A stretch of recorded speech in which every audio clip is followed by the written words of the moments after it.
Okay, so just thought I'd show the injection process. I've got the game up, pick from the drop down, and inject.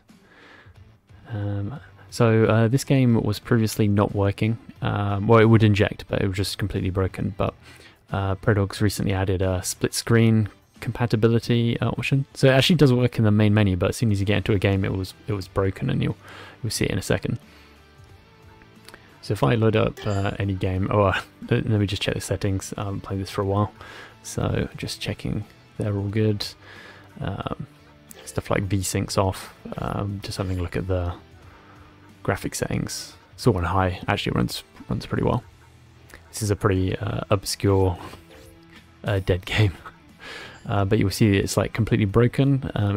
In my left eye, this is really weird looking, but if I bring the framework menu up, you'll see the new option available, and it's split screen compatibility. So if I enable that, it fixes it. Now in native it looks a bit weird. My right eye is black, so I have to go over to Synched Sequential, and that fixes it up.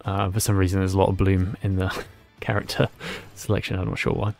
But yeah, so this will fix split screen games, so we'll be trying It Takes Two later, but this was one that was also broken with the same stuff, but this actually fixes it along with It Takes Two. So this is what happens when they kind of fix one game. It kind of domino affects a bunch of other games that now work.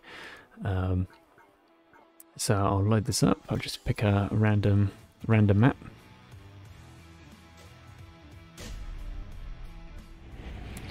Yeah, so now this is in full 6-off VR, which is nice.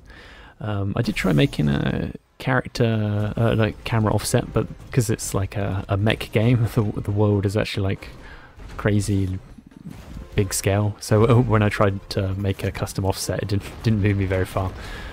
So I had to go into the setting and make a custom one. Here we go.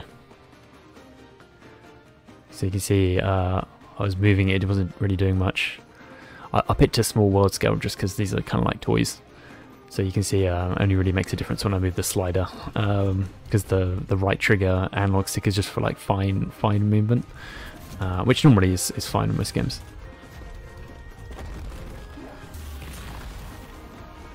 Yeah, so this is working now, which is nice. So I exit now and I start up a like a normal match just to see if everything else is working, because like all the UI and the pop-ups works. That's normally what I'll check when I'm testing a game.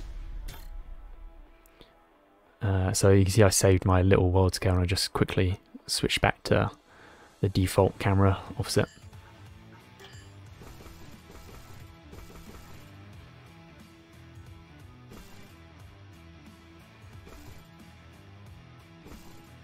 This game kind of reminds me of War of the Monsters on PS2, if you ever played that.